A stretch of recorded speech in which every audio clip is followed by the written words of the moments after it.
Olá, irmãos, louvado seja Deus, bom dia, graça e paz. Tudo bem com você? Tudo bem com sua família? Espero que tudo esteja bem, que Deus abençoe vocês poderosamente.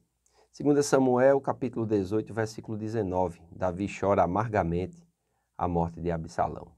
Diz o texto: Então disse Aimaas, filho de Zadok, deixa-me correr e dar a notícia ao rei de que já o Senhor o vingou do poder dos seus inimigos. Mas Joabe lhe disse: Tu não serás hoje o portador de novas, porém outro dia o serás. Hoje não darás a nova, porque é morto o filho do rei. Disse Joabe ao etíope: Vai tu e dize ao rei o que vistes. Inclinou-se a Joabe e correu. Perseguiu Aimaas, filho de Zadok, e disse a Joabe: Seja o que for, deixai-me também correr após o etíope. Disse Joabe: Para que agora correrias tu, meu filho? Pois não terás recompensa das novas. Seja o que for, tornou Aimaas, correrei.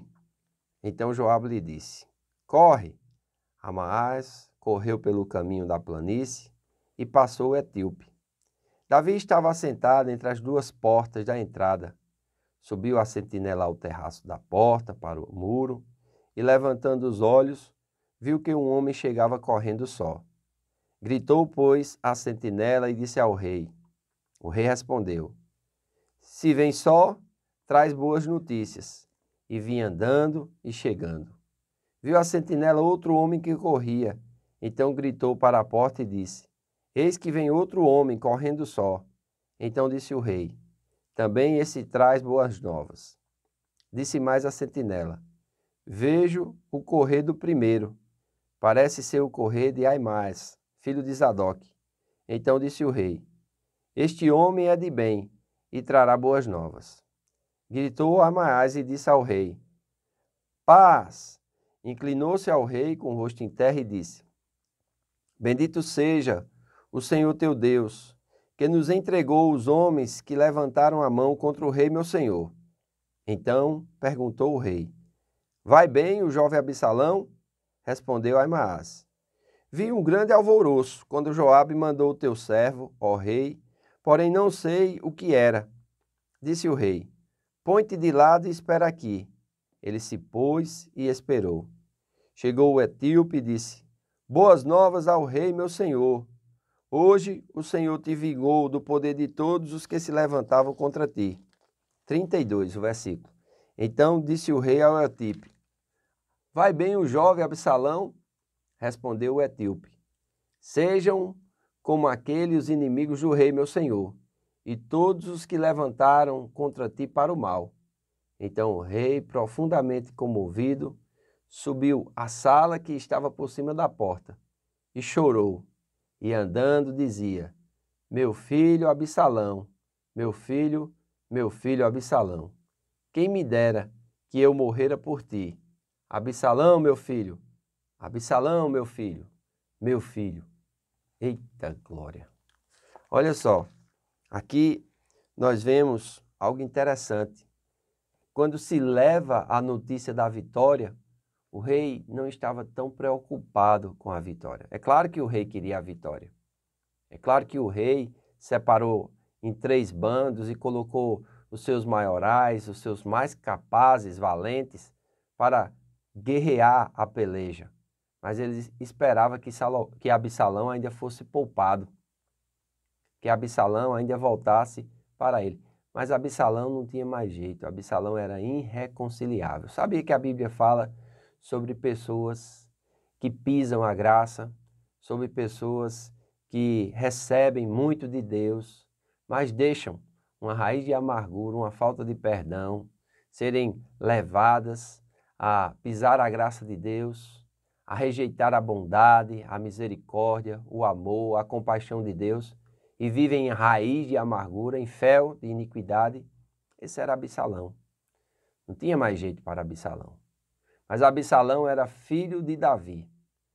E Davi tinha um desejo muito forte de que o seu filho fosse poupado. Aqui na minha Bíblia de comentário traz também algo interessante. Diz assim, tanto Aminon quanto Absalão, filhos de Davi, tiveram mortes violentas como consequência dos pecados de Davi, claro, e dos pecados dele também. Aminon, ele cometeu um pecado horrível, né? Estrupou a sua irmã. Absalão, outro, matou o seu irmão Aminon. Depois se revoltou contra o rei e foi aquele que roubou o coração do povo e usurpou o reino do rei Davi. Então, parte da sua dor relacionada aqui à consciência de que, afinal, foi o seu pecado que havia matado os seus 2 filhos, como está lá no capítulo 12, no versículo 11, como consequência.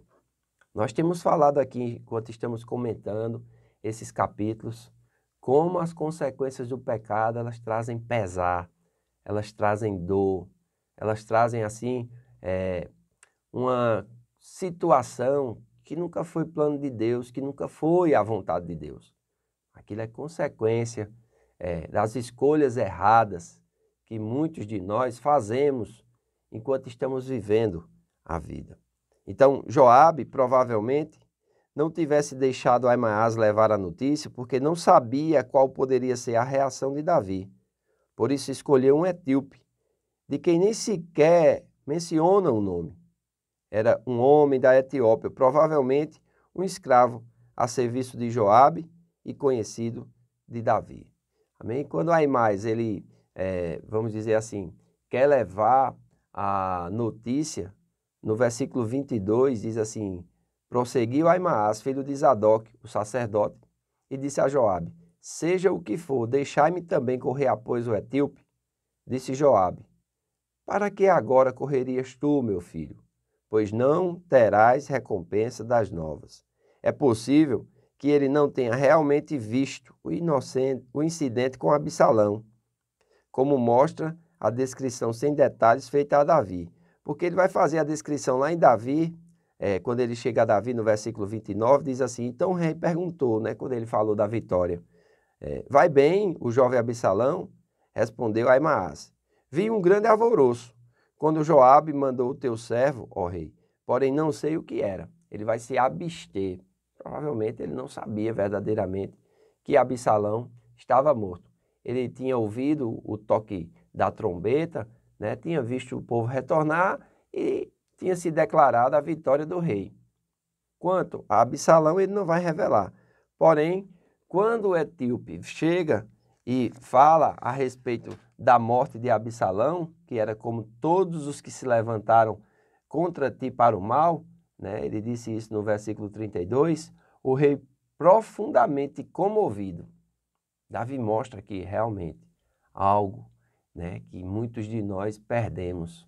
Ao invés de nós amarmos as pessoas e usarmos as coisas, nós amamos as coisas e usamos as pessoas. Davi, ele estava verdadeiramente comprometido com o seu filho, sua responsabilidade, né? E quando ele diz assim que Absalão é morto, o verso 33 diz, então o rei, profundamente comovido, subiu à sala que estava por cima da porta e chorou. E andando, dizia, meu filho Absalão, meu filho Absalão, quem me dera que eu morrera por ti. Isso é interessante porque me mostra o apóstolo Paulo, quando ele ora pelos israelitas. E ele diz que se fosse para a salvação dos israelitas, ele mesmo desejaria ser anátema, ou seja, ser amaldiçoado, para que os seus irmãos fossem salvos. Então Davi diz aqui, quem me dera que eu morrera por ti. Então nós já vemos aqui Davi consciente, né, da consequência do seu pecado, querendo estar no lugar de Absalão, mas infelizmente ele não podia. Como também o seu filho, consequência do seu adultério com Betseba, que morreu, e ele disse, olha, ele não volta a nós, mas nós iremos a ele. Que eu e você tenhamos essa consciência. Amém? Claro, Joabe vai vir e vai reprovar a Davi, Davi vai se recompor, porque tinha sido uma grande vitória. O rei agora estaria de volta ao trono. era para ter celebração. Mas ao invés de celebração, Davi estava chorando. Davi estava comovido de forma profunda. E que eu e você possamos aprender com a história de Davi para que a gente não cometa os mesmos erros ou erros semelhantes que ele cometeu. Amém? Hoje à noite nós temos o nosso culto da família e será uma grande bênção poder receber você e a sua casa na Casa do Oleiro. O início é às 20 horas. Se você não mora em Campina Grande, você pode participar e cultuar a Deus juntamente conosco através das redes sociais. Faço votos por tua prosperidade e saúde, assim como tua alma prospera. Que Deus te abençoe e até amanhã.